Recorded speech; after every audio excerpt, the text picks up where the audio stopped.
बच्चों, आज हम लोग इलेक्ट्रोस्टैटिक्स का असाइनमेंट हमने आपको ऑलरेडी दिया हुआ है, उसका रिवीजन करने जा रहे हैं। आपको ऐप में भी मैंने असाइनमेंट दिया है, व्हाट्सएप पर भी मैंने जो ग्रुप बना हुआ है उस पर अपलोड किया है। उसके अलावा अगर किसी के पास नहीं है तो वो मुझे व्हाट्सएप कर सकता है मेरे नंबर पर, जो कि नंबर थंबनेल में दिया गया है। आप वहाँ से नंबर लेकर के मुझे व्हाट्सएप मैसेज करिए, मैं आपको इलेक्ट्रोस्टैटिक्स का रिवीजन का असाइनमेंट भेज दूंगा। ठीक है, चलिए स्टार्ट करते हैं। क्वेश्चन नंबर 1 देखिए। क्वेश्चन नंबर 1 में कह रहे हैं, if charge q is placed at the centre of the line joining the two equal charges capital Q। बताइए भाई, दो कैपिटल Q चार्ज हैं ऐसे, और इसके बीच में एक स्मॉल q चार्ज रखा गया है मिड पर। ये दूरी r, तो ये दूरी भी r मान ले रहे हैं। System of the charges will be in equilibrium. कह रहे हैं कि बताओ इन चार्जेस का जो सिस्टम है, सिस्टम में 3 चार्ज हैं, तीनों इक्विलिब्रियम में हैं। अगर ऐसा है तो कह रहे हैं जो स्मॉल q है वो कितना होगा। तो जरा आप हमें एक बात बताएं, अगर ये इक्विलिब्रियम में है तो हर चार्ज पर नेट फोर्स क्या होगा? 0। तो हम किसी भी चार्ज को पकड़े उस पर नेट फोर्स 0 दिखाएं। तो देखो, अगर हम इसको देखते तो ये वाला q, इस पर बताओ फोर्स अगर इधर लगाता तो ये इधर लगाता, और वो दोनों फोर्स आपस में कैंसिल हो जाते। तो ये तो वैसे ही इक्विलिब्रियम में नजर आ रहा है, तो हम इस पर फोर्स नहीं दिखाएंगे क्योंकि इस पर तो नेट फोर्स वैसे ही 0 दिख रहा है। अच्छा, इसको पकड़ो जरा, इसको देखो। तो यार ये देखो Q चार्ज है, बताओ ये Q और ये Q दोनों सेम चार्ज है। मुझे नहीं पता कि कैपिटल Q प्लस है कि माइनस है, मुझे नहीं पता, लेकिन मुझे इतना पता है कि जो Q ये है वही Q ये है। तो दोनों सेम चार्ज एक दूसरे को रिपेल करेंगे।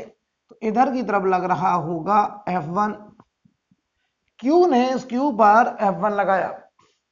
अगर इस पर नेट फोर्स 0 होना है तो बताओ ये स्मॉल q इस कैपिटल Q को अपनी तरफ इधर अट्रैक्ट करेगा, और अगर अट्रैक्ट करेगा F2 से तो ये जो Q है वो इस Q के अपोजिट होगा। इसका मतलब स्मॉल q माइनस टाइम्स, और यहां पर एक नंबर आएगा और वो कैपिटल Q टाइम्स, यानी स्मॉल q कैपिटल Q का नेगेटिव टाइम्स होगा। नेगेटिव क्यों होगा? क्योंकि ये कैपिटल Q को रिपेल कर रहा है, तो ये स्मॉल q कैपिटल Q को अट्रैक्ट करेगा, तभी नेट फोर्स 0 होगा। राइट, समझते हैं जरा।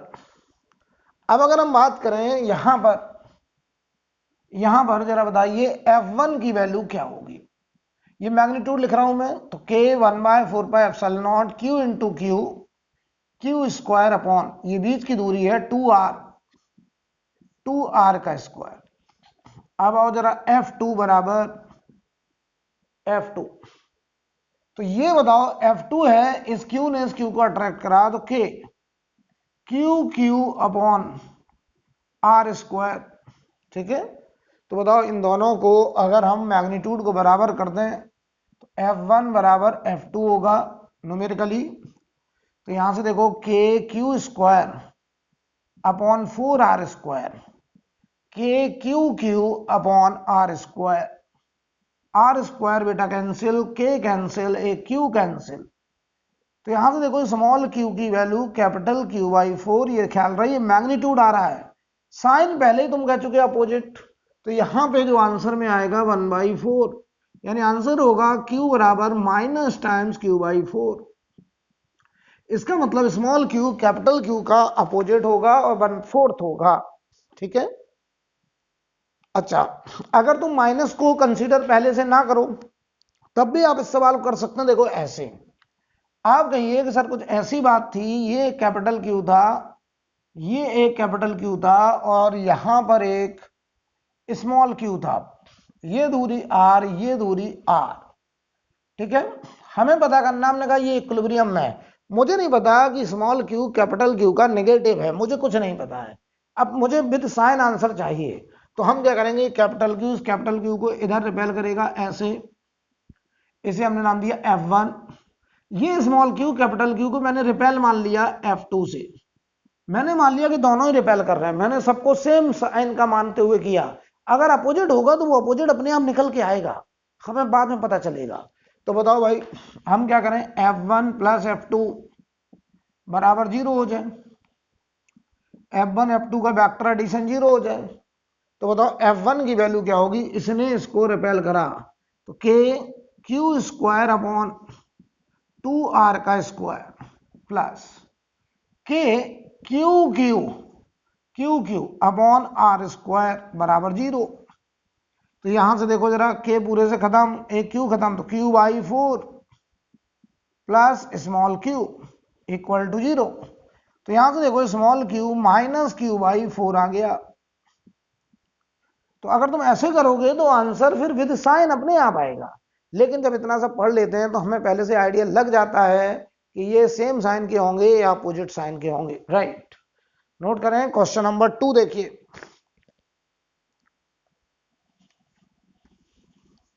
Question number 2,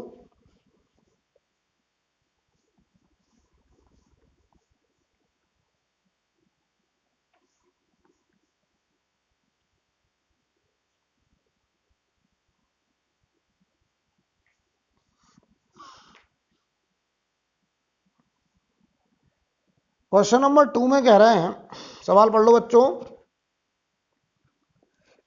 A charge particle of mass m charge q released from rest in electric field of constant magnitude E. The kinetic energy of the particle after time t. Correct t time के बाद उसकी kinetic energy क्या होगी। तो समझो, मान लो ऐसे electric field है, यूनिफॉर्म इलेक्ट्रिक फील्ड कहा गया, तो ऐसे मान लो इलेक्ट्रिक फील्ड है, और यहां से मान लो हमने क्यू चार्ज जिसका मास m है उसको 0 वेलोसिटी से छोड़ दिया। तो बताओ जरा, इस पर जो फोर्स लगेगा वो इधर की तरफ लगेगा Fe, और इस Fe की वजह से इसको मिलेगा एक्सेलरेशन, और एक्सेलरेशन की वजह से ये आगे जाएगा, तो कुछ टाइम के बाद इसकी जो वेलोसिटी होगी मान लो v हो गई t बराबर t पर।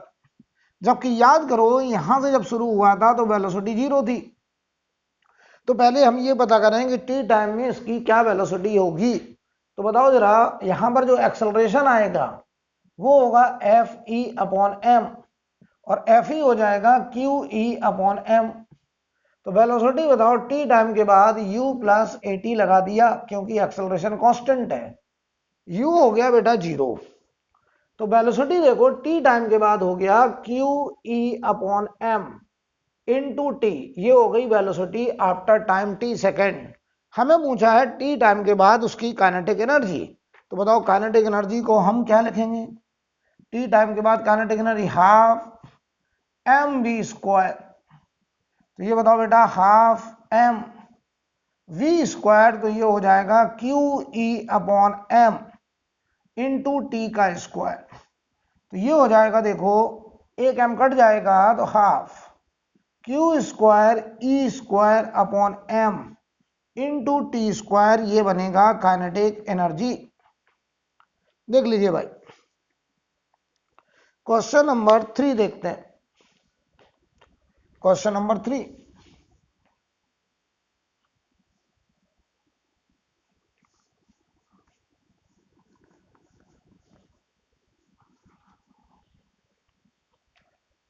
क्वेश्चन नंबर 3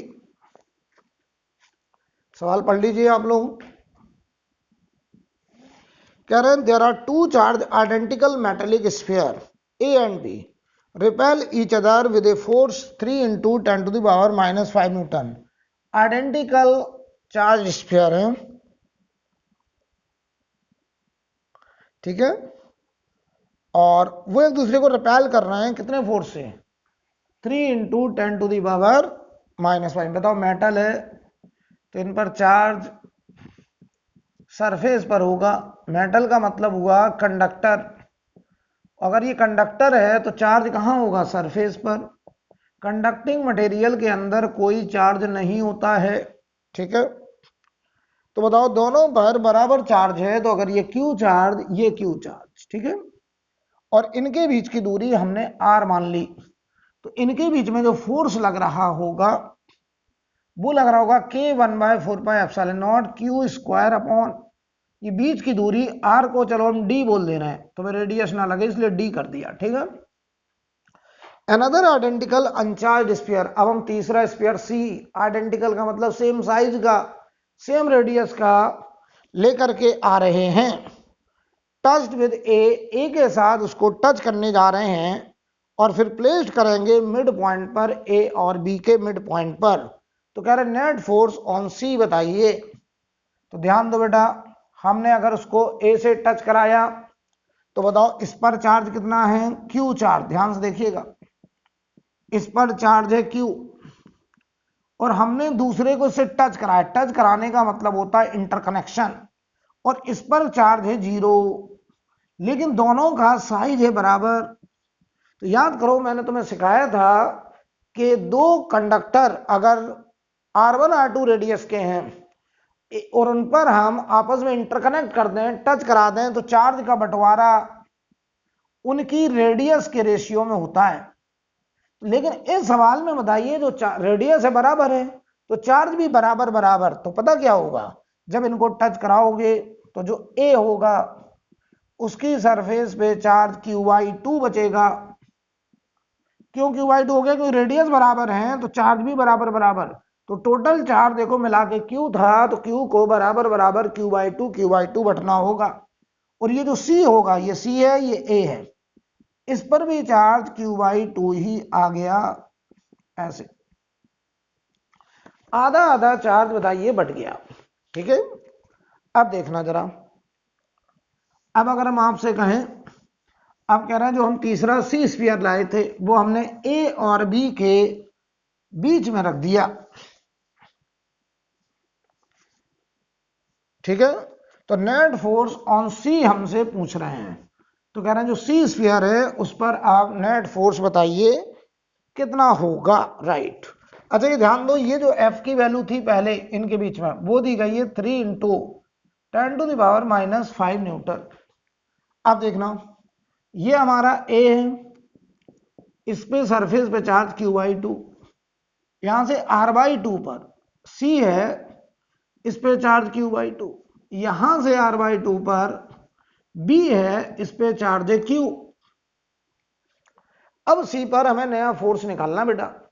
तो देखो भाई, ये QY2 इधर रिपेल होगा, ये मान लो F1, ये इसको इधर रिपेल करेगा F2 से। कौन बड़ा होगा बताओ? तो ये चार्ज बड़ा है तो F2 बड़ा होगा, तो इस पर जो नेट फोर्स आएगा वो आएगा F2 माइनस F1। तो हमको नया फोर्स निकालना है। तो F2 की वैल्यू देखो क्या होगी, K1/4πε0 Q into QY2 upon R/2 का स्क्वायर माइनस K टाइम्स, तो F2 हमारा देखो ये हो गया। अब F1 तो QY2 into QY2 upon R/2 का स्क्वायर। तो जरा गौर से देखो, ये जो F डैश आ रहा है नया फोर्स, K पूरे से कॉमन, बल्कि Q स्क्वायर पूरे से कॉमन। ठीक है, और ये दूरी जो हमने R/2 है ये वास्तव में D/2, क्षमा चाहेंगे D/2, क्योंकि हमने D माना है। No problem. ठीक है, तो अगर बताइए यहां पर इधर देखो 4 ऊपर जाएगा तो इधर बचा 2 माइनस, इधर देखो 1/4 कट गया, केवल 1 बचा, और नीचे बच रहा बेटा D²। तो गौर से देखो, ये आ रहा KQ² अपॉन D²। क्या ये वैल्यू और ये वैल्यू बताओ बराबर है? तो नया फोर्स जो आ रहा है वो पुराने वाले फोर्स F यानी 3 इंटू 10⁻⁻5 न्यूटन के ही बराबर आ रहा है। नोट कर लीजिए, बढ़िया सवाल, नोट करिए।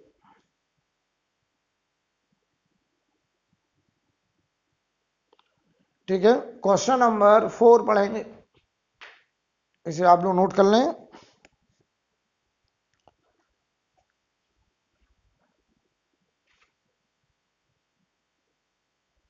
आप देखिए भाई,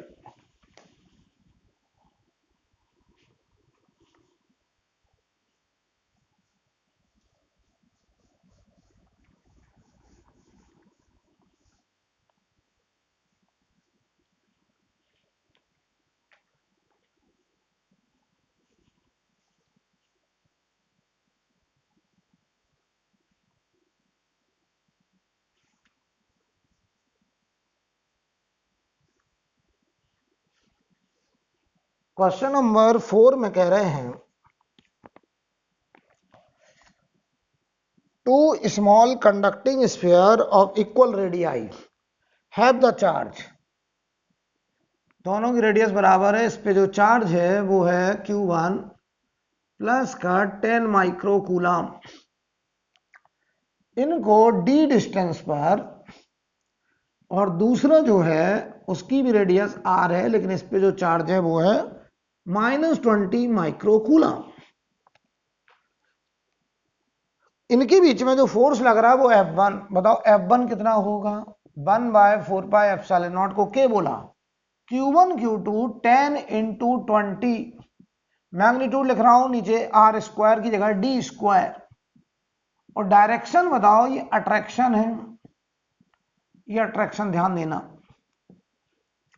ये अट्रैक्शन। अब पढ़ो, कह रहे now they are brought in contact, अब उन दोनों को टच कराया गया, and separated to the same distance they experience new force F2। बताओ, ये इसको हमने कांटेक्ट में कर दिया दूसरे के, दोनों की रेडियस बराबर, तो क्या चार्ज बराबर बराबर बटेगा, क्योंकि रेडियस बराबर है, तो चार्ज का बंटवारा आधा आधा। टोटल चार्ज ऐड करो बेटा, कितना आ रहा है? -10, -10 का आधा इधर आएगा -5 माइक्रोकूलम, ये -5 माइक्रोकूलम। इनके बीच में जो दूसरा फोर्स आएगा F2, बताओ इनके बीच की दूरी वही दी गई है d, तो बताओ यहां के 5 इंटू 5 अपॉन डी स्क्वायर, लेकिन बताओ ये है रिपल्सन। तो बताओ यार एक बात, यहां पर जो फोर्स है वो वेक्टर है, एक बार अट्रैक्शन आ रहा है, दूसरा रिपल्सन आ रहा है, तो अगर हम विद साइन बात करें तो ये फोर्स उस फोर्स के अपोजिट डायरेक्शन में, यानी जो F2 है वो देखो कितना है, k/d² इंटू 25, और ये रिपल्सन, ध्यान से समझिएगा। और जो F1 है वो है बताओ k इंटू k/d², और ये है देखो 200, और ये है अट्रैक्शन, तो ये बताओ एक दूसरे के अपोजिट ही तो हैं। हमसे पूछ रहे हैं F1 अपॉन F2, दोनों को डिवाइड करो, तो F1 अपॉन F2, तो बताओ ये तो कट जाएगा, ये 200 अपॉन 25, लेकिन ये देखो अट्रैक्शन, ये रिपल्सन, तो एक अट्रैक्शन और एक रिपल्सन। देखो या तो तुम ऐसे समझ लो, या कुछ लोग इसको ऐसे समझते हैं कि अगर हम इस पर देखें तो इसको इसने अट्रैक्ट किया, तो ये है देखो -i और ये है +i, तो यहां से माइनस बच जाएगा, तो इसका मतलब F1 बराबर -8F2, या F1 upon F2 is equal to -8:1। ये आंसर माइनस क्यों आ रहा है? क्योंकि ये डायरेक्शन अपोजिट हो गया, तो अट्रैक्शन को अगर हम -i बोल दें, हम मान लो इसको पकड़ लें, तो देखो इस पर इसने अट्रैक्ट किया तो इधर खींचा -i, और इधर रिपेल किया तो राइट साइड, F2 इधर है, F1 इधर है, तो ये बताओ अपोजिट डायरेक्शन में है, इसलिए माइनस आ रहा है। Force is vector quantity. कोई प्रॉब्लम? क्वेश्चन नंबर 5 देखिए,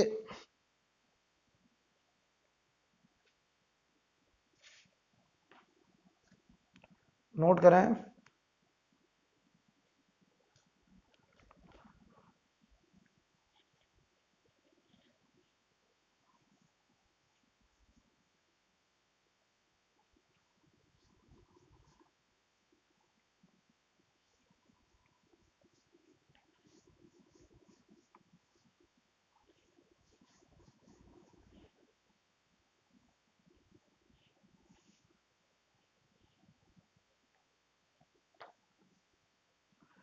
क्वेश्चन नंबर 5 में कह रहे हैं, क्वेश्चन नंबर 5 में कहा जा रहा है a semi circular arc of radius a is charged uniformly and charge per unit length is lambda। बताओ सेमी सर्कुलर आर्क है, ये आधा सर्कल है, और यहां जो चार्ज की डेंसिटी है बताइए लैम्डा, इसकी जो रेडियस है वो a। बताओ इसके सेंटर पर इलेक्ट्रिक फील्ड पूछा है, बहुत ही आसान। बताओ अगर हम यहाँ टेस्ट चार्ज रखते थे, ये क्लास में एकदम स्टैंडर्ड केस, अगर हम टेस्ट चार्ज 1 कूलाम रख दें तो इस पर जो फोर्स आता था वो इधर आता था। अब मैं इसका डेरिवेशन नहीं कर रहा हूं, याद करो यहां से जनरल एंगल थीटा पे जाके डी थीटा लेते थे, सब कराया क्लास में। अब वो सब बात अभी नहीं कर सकते क्योंकि ये रिवीजन का टाइम है, तो ये रिजल्ट आपको पता होना चाहिए। बताओ सेंटर पे electric field lambda upon 2 pi epsilon naught r की जगह ए, और डायरेक्शन है प्लस आई। अगर आपने ये लैम्डा प्लस का माना है तो ये आंसर हो जाएगा A part. 2 pi epsilon naught A करिए उसको। 6 नंबर पढ़ो बेटा। कह रहे A point Q lies on perpendicular bisector of an electrical dipole moment P. बताओ भाई, ये हमारा एक डाइपोल है, ये मान लो प्लस क्यू और ये माइनस क्यू, परपेंडिकुलर बाइसेक्टर पर है कितनी दूरी पे, आर। ये आर दूरी much much small, much much larger than size of the dipole. तो ये बताओ अगर ए है, या इसको चलो हम एक काम करते हैं एल बोलते हैं, ये एल, तो r is very very greater than l. Then the electric field intensity E at q is proportional to. तो बताओ यहाँ पे एक पॉइंट हमने क्यू माना है, इस पॉइंट पर इलेक्ट्रिक फील्ड याद आ रहा है, ये प्लस क्यू रिपेल करेगा, ये माइनस क्यू अट्रैक्ट करेगा। या ऐसे सोचो कि यहां पर डाइपोल मोमेंट माइनस से प्लस ऐसे होगा। बताओ परपेंडिकुलर बाइसेक्टर पर जो इलेक्ट्रिक फील्ड होता था वो अपोजिट टू पी वेक्टर, तो बताओ इधर की तरफ ऐसे आता था इलेक्ट्रिक फील्ड, और याद है कुछ, परपेंडिकुलर लाइन पर electric field 1/4 pi epsilon naught p upon r cube. और बताओ ये डायरेक्शन आ रहा प्लस आई। अच्छा इस बताओ इक्वेटोरियल लाइन पर पोटेंशियल क्या होता था, 0। ये सब कराया गया है, याद करो। तो आंसर क्या हो जाएगा बताओ, electric field proportional to 1/r³। याद करिए एक्सियल लाइन पर यहां से अगर r दूरी हम इधर चले जाएं जो कि डाइपोल के साइज से बहुत ज्यादा हो, यहां पर यहां चले जाएं, तो बताओ भाई यहां पर इस पॉइंट पर बताओ electric field along the dipole moment vector इधर की तरफ आता, और वो आता 1/4 पाई एप्सिलॉन नॉट 2p/r³। याद करिए एकदम स्टैंडर्ड रिजल्ट थे ये, ठीक है। और याद करो पोटेंशियल का रिजल्ट, एक्सियल लाइन पर 1/4 पाई एप्सिलॉन नॉट p/r², ये पोटेंशियल आया था। क्लियर है। क्वेश्चन नंबर 7 देखिए,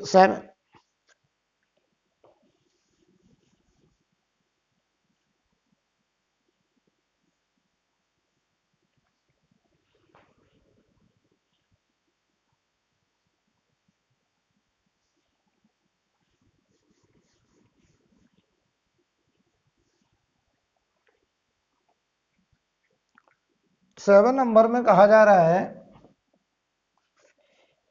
an electric dipole consists of two opposite charges each of magnitude 1 microcoulomb separated at a distance 2 centimetre. तो देखो भाई एक प्लस क्यू और एक माइनस क्यू,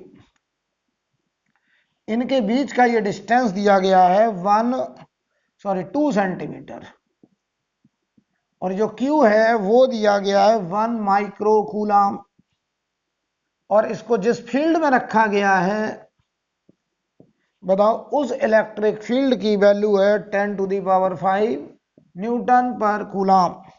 हमसे पूछ रहा है मैक्सिमम टॉर्क, मैक्सिमम टॉर्क कितना होगा। याद करो मैक्सिमम टॉर्क कब होगा, पहले तो ये बताओ। टाउ का रिजल्ट याद आ रहा है कुछ, टाउ वेक्टर हमने निकाला था P क्रॉस E, तो टाउ का रिजल्ट होता था PE sin थीटा, जहां पे theta angle between theta angle between P and E होता था।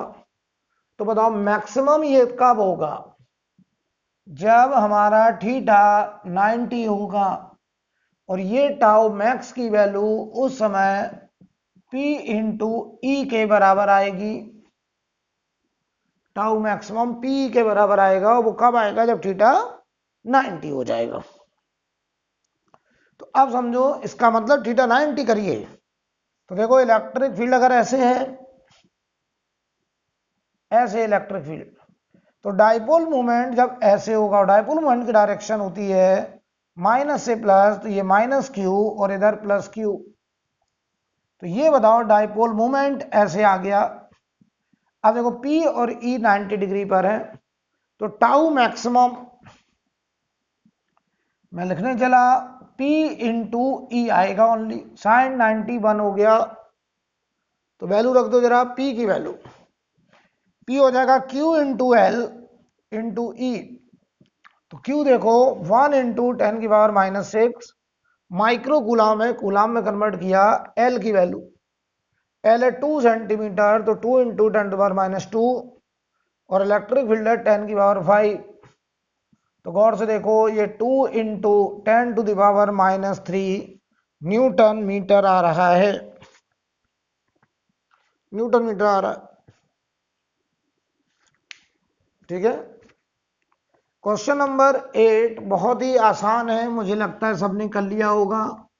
याद करो, एक uniformly charge solid non conducting sphere, एक uniformly charge solid non conducting sphere जिसके अंदर डेंसिटी रो है, इसके अंदर बाहर इलेक्ट्रिक फील्ड का वेरिएशन हमने पढ़ा था, याद आ रहा है। तो R less than equal to capital R। अगर इसकी रेडियस कैपिटल R है तो यहां से स्मॉल r दूरी पर इस पॉइंट P पर याद करो इलेक्ट्रिक फील्ड रो R/3 आता था, याद है, ये सब क्लास में कराया गया, स्टैंडर्ड रिजल्ट में आता ही सब। अच्छा याद करो आउटर रीजन में यहां R दूरी पर, यानी जब हम बात कर रहे हैं R greater equal to capital R, तो इस पॉइंट पर इलेक्ट्रिक फील्ड याद करो 1/4πε0 को K बोला। और याद करिए मैंने कहा था आउटर के लिए पूरे चार्ज को पॉइंट चार्ज मान लेंगे, कहां पर, सेंटर पर।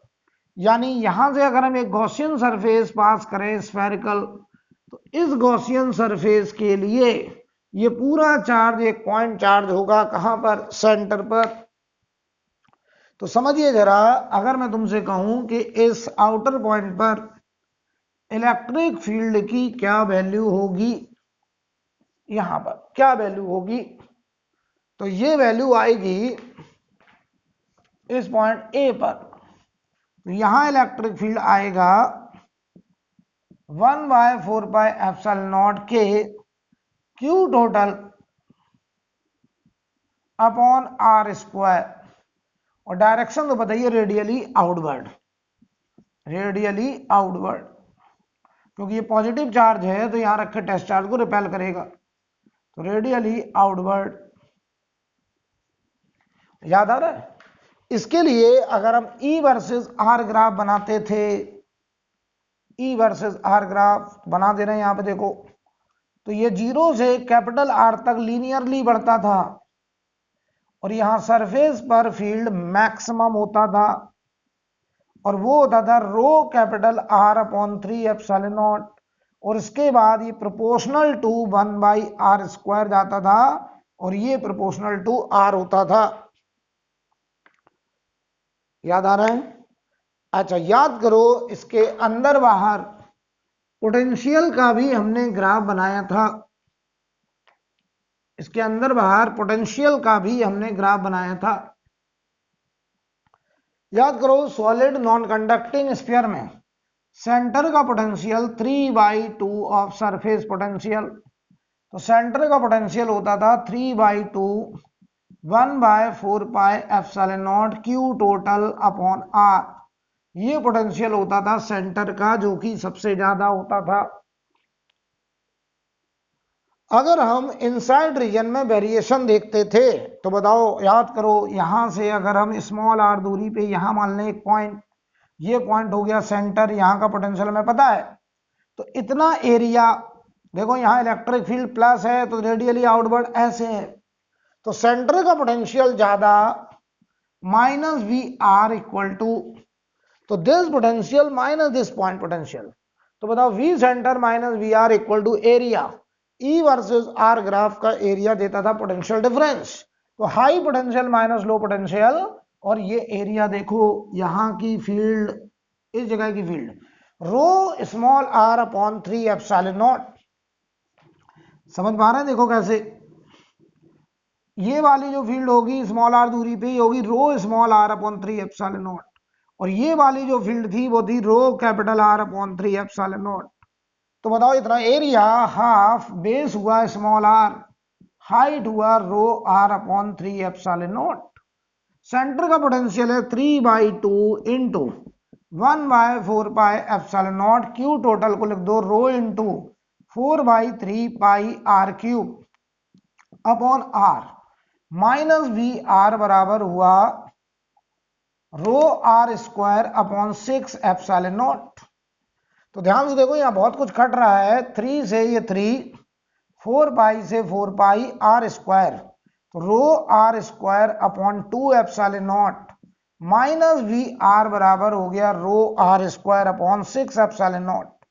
तो इनसाइड रीजन में जो पोटेंशियल का फंक्शन आ रहा था, ये सब क्लास में कराया था, आज पूरा रिवीजन करवा दिया। देखिए तो वी आर की वैल्यू आएगी rho capital are square upon 2 epsilon naught minus rho small R square upon 6 epsilon naught. अगर हम इसमें आर को 0 रख दें तो ये सेंटर का पोटेंशियल यही आ जाएगा, ये आर को अगर हम कैपिटल आर रख दें तो सरफेस का पोटेंशियल आ जाएगा। तो याद करो पोटेंशियल का ग्राफ ये सब क्लास में कराया है, सबसे ज्यादा पोटेंशियल सेंटर का होता था, और ये बताओ पैराबोलिकली डिक्रीज करता था, ये सरफेस का पोटेंशियल होता था, और सेंटर का पोटेंशियल 3/2 टाइम्स ऑफ सरफेस होता था, और इसके बाद पोटेंशियल प्रोपोर्शनल टू 1/r होता था, और ये ग्राफ इतना पैराबोला होता था, इतना ग्राफ पैराबोला, और उसके बाद ये वेरिएशन प्रोपोर्शनल टू 1/r, क्योंकि आउटर रीजन के लिए हम पूरे चार्ज को पॉइंट चार्ज मान सकते थे, कहां पर? सेंटर पर। I think clear. Question number 9 देखो बेटा, 9 नंबर,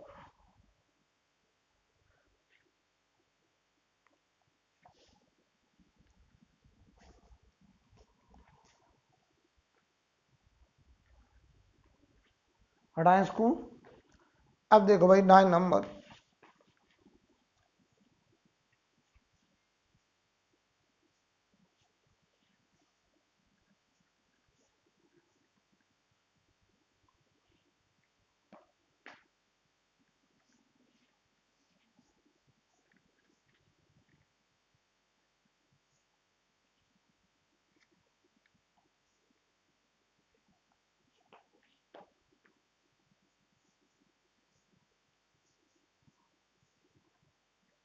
अब देखिए क्वेश्चन नंबर 9,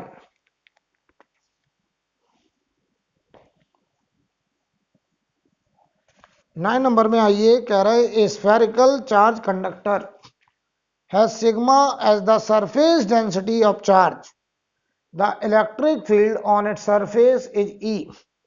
बताओ स्फेरिकल चार्ज कंडक्टर है, तो इस पे चार्ज बताओ सरफेस पर होगा, ठीक है, चार्ज डेंसिटी है सिग्मा,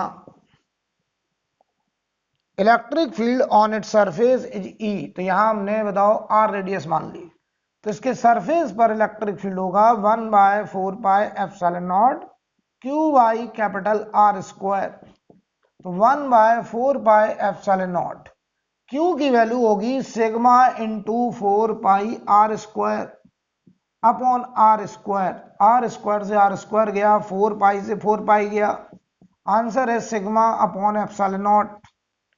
यानी इसकी सरफेस के just just outside field sigma upon epsilon not है। अब कह रहे हैं if the radius of the sphere is doubled, हमने रेडियस क्या कर दी है, डबल कर दी है। Keeping the surface density of the charge unchanged, what will be the electric field on the surface of new sphere. बताओ, डेंसिटी हमने वही रखी, अब की बार हमने रेडियस डबल कर दी, मान लो 2r, रेडियस डबल कर दी, मान लो 2r।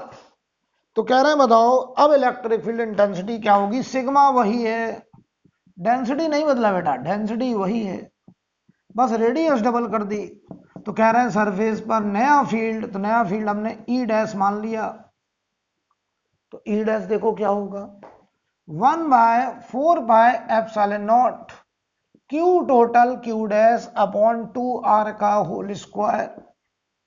तो ये हो जाएगा 1/4πε0 सिग्मा इंटू 4 पाई 2r का स्क्वायर अपॉन 2r का स्क्वायर। ये हो गया कैंसिल, 4 पाई कैंसिल, तो ई डैश हो गया सिग्मा अपॉन एप्सिलॉन नॉट। ये हो गया हमारा आंसर। तो क्या बताओ, ये ई डैश और ई अलग अलग है कि सेम, तो आपका जवाब है ई डैश बराबर ई आंसर। क्यों भाई। नेक्स्ट क्वेश्चन पढ़ते हैं, क्वेश्चन नंबर 10, आप लोग से नोट करिए।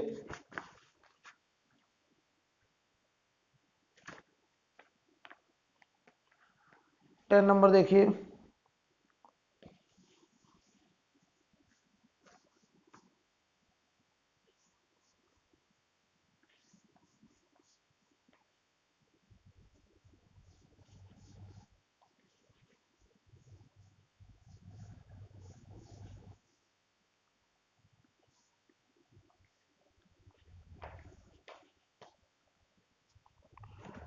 क्वेश्चन नंबर 10 में सवाल पढ़ लीजिए। A given charge situated at a certain distance from electric dipole in the end on position. End on position का मतलब होगा ऐसे, ये माइनस क्यू, ये प्लस क्यू, और यहां से सर्टेन डिस्टेंस यहां पर है मान लो, तो इसके सेंटर से आर दूरी पर उस पर फोर्स एफ लग रहा है। यहां पे एक चार्ज रखा गया, ठीक है, मान लो ये चार्ज क्यू, तो इस पर फोर्स एफ बताओ क्या होगा, क्यू इंटू ई, और यहां का ई होगा 1/4πε0 2p/r³। अब क्या करें, the distance of the charge is double, force acting, नया फोर्स पूछा, तो देखो भाई डाइपोल वही है, डाइपोल में कोई चेंज नहीं, बस हमने इसके सेंटर से ये दूरी 2r पर, अब हमने यहां पर एक चार्ज q रखा है, तो नया force f dash q into नया e डैश, तो ये देखो 1/4πε0 2p/2r का क्यूब आएगा बेटा। तो जरा गौर से देखो ये क्या आ रहा है, ये आ रहा है f/8 आंसर, f/8 ये हमारा आंसर होगा, राइट। नोट करिए क्वेश्चन नंबर 11,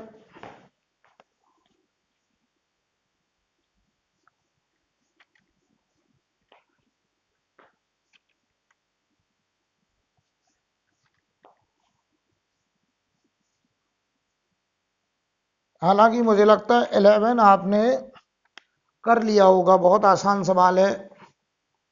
क्यों भाई, एक हॉलो स्फीयर है, हॉलो कंडक्टिंग स्फीयर, तो यहां से लेके यहां तक ये बताइए हॉलो है,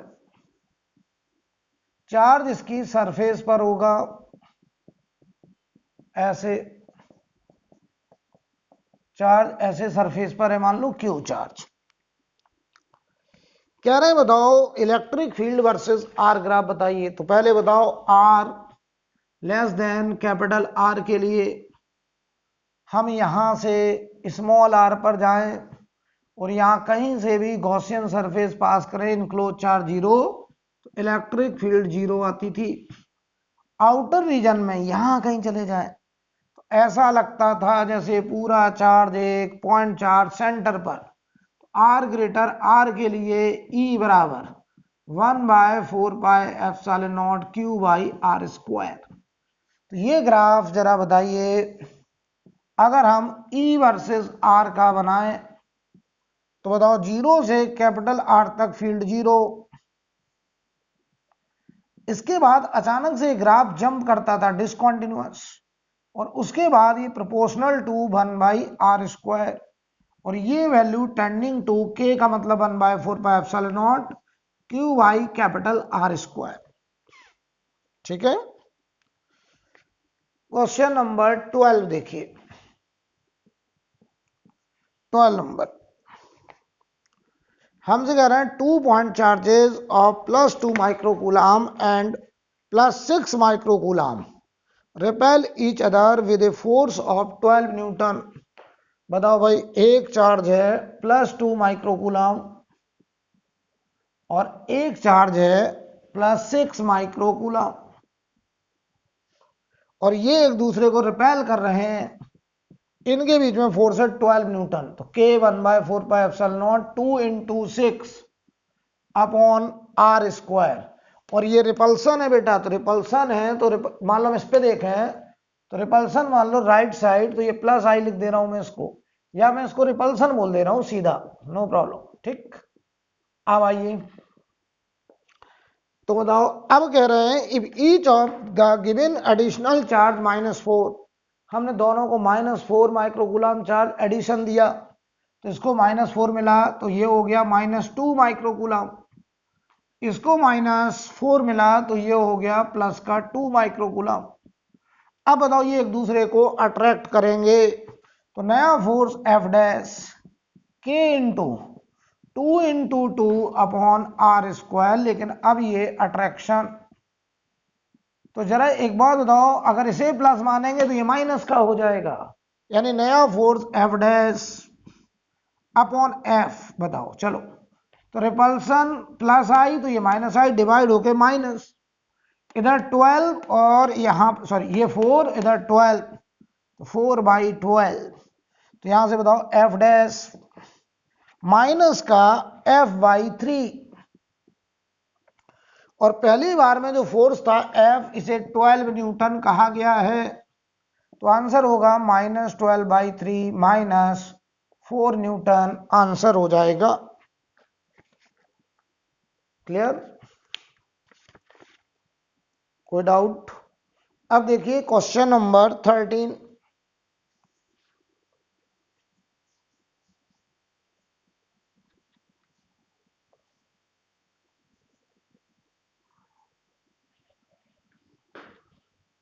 नंबर करने जा रहे हैं।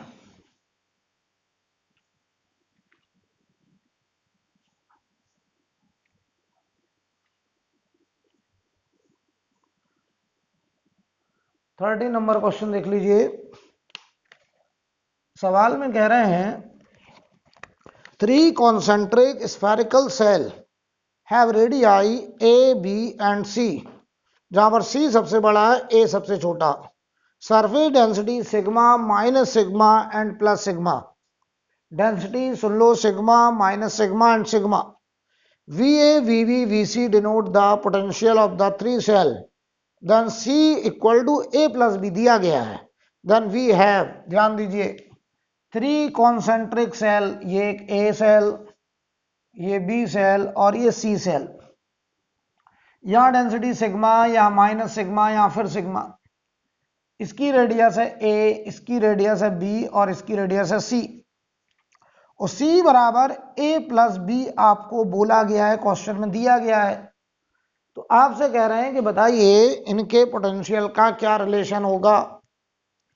तो पहले बताओ A का पोटेंशियल क्या होगा, या एक काम ना करें, चलो पहले C का पोटेंशियल लिखते हैं। सबसे पहले C का पोटेंशियल 1/4πε0। ध्यान देना, मैं यहां का पोटेंशियल लिखने जा रहा हूं, तो बताओ सारे चार्ज के नीचे डिस्टेंस क्या C आएगा, और बताया था मैंने। बताओ इसके लिए पूरे चार्ज को कहां मान सकते हैं, सेंटर पर। तो सबके नीचे C आएगा क्योंकि ये पॉइंट बाहर का है और पूरा चार्ज अंदर का है, तो अंदर वाले चार्ज को सेंटर में मान लो। तो 1/4πε0 बार, ये बताओ Q1 sigma into 4πa² Q2 minus sigma 4πb² plus sigma 4πc².